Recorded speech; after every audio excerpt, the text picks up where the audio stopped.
To this point, we have seen melting as an effect of increase in temperature. But in this video, we are looking at another factor that can affect melting, and that is pressure. So we are looking at effect of pressure on melting. The pressure can not only increase the melting point, but also can decrease the melting point. That's a weird thing. For example, if I take paraffin wax, guys. So if this is a paraffin wax and say this is ice, if I happen to keep a weight, for example, say I kept a weight on this in this manner,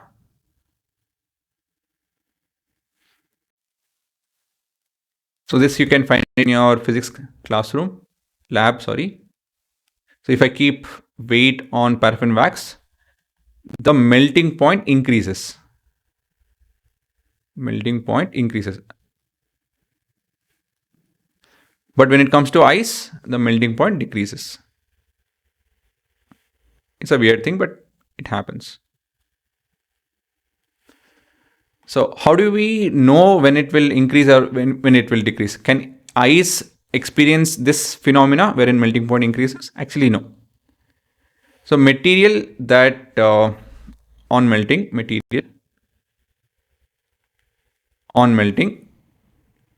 if they expand on melting, if they, in this case, expand, this happens, and when it contracts on melting, when it contracts, this will happen. So this would be the case for your paraffin wax, and this is the case for your ice. I'm trying to draw an arrow. Okay, so that's how you can determine. So effect of this can be experimentally observed, and it's kind of fun actually. So let me explain that. And this has a particular name. I'll show all the theory part. I'll show the names and everything, but let me explain the phenomena. See, if I happen to take an ice, okay, so big fat ice, it has a name, the process. So it's, I'm not able to pronounce this per se. It's some relegation, I guess. Maybe it's right, maybe it's wrong. The name, that is, pronunciation. So if I take up ice and if I keep a steel wire in this manner, and if I connect weight,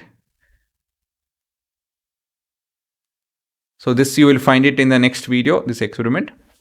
We'll try to attach this to that, or somewhere around this video we'll do it.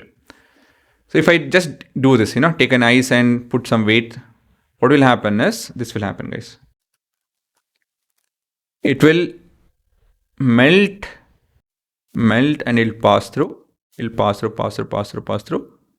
You might feel that this will break the ice. Actually, it won't. I mean, it sounds like it, it might break the ice, but it won't. So if I take a cross-sectional view, let me explain with that. Cross-sectional view.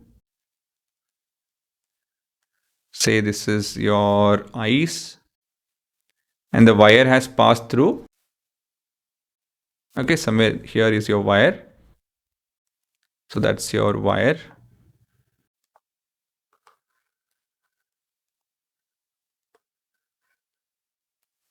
And of course, this is ice.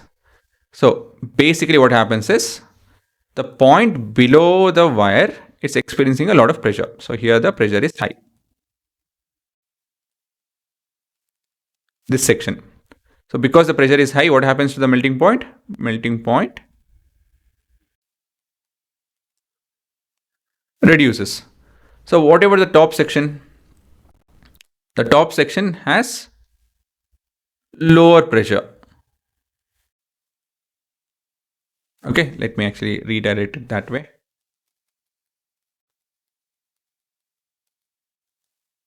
So this part, So wire thing that you guys can ignore, that you guys know already. So let me use this. Oh, it's here itself.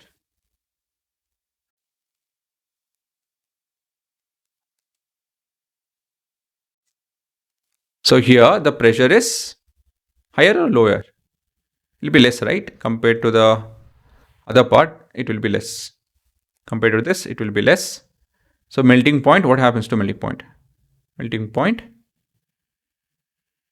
increases. See, here the temperature is 0 degrees Celsius, right? Or negative value. It will be less than, temperature over here is less than 0 degrees Celsius. So what happens to water if you're exposing it to 0 degrees Celsius? Yes, this will refreeze. This will refreeze. This refreezes. So basically the wire will pass through and fall off while keeping the ice intact. So that is the effect. Okay, guys. In real life, what happens is, for example, you have ice skate people. They wear this very sharp shoes. Sorry, I don't know the name of this. A simple diagram. So they have this sharp, right? Sharp plate. I mean, I'm calling it as plate. So obviously, this will is entire weight on two plates. So the pressure will be high. So the ice will melt. It becomes water and refreezes. So basically, as in when you skate around, you are kind of smoothening the place. Or let me give one more practical one. So you have vehicles, right? And say in icy region. I'm not exposed to this. But yeah, this is a wheel. That's supposed to be a wheel. And here too, the pressure surface increases. So what happens? It will melt the ice. Ice melts. And as and when it moves forward, it refreezes. And in time, refreezes. So what I'm trying to tell here is, the road implies the road gets smoother,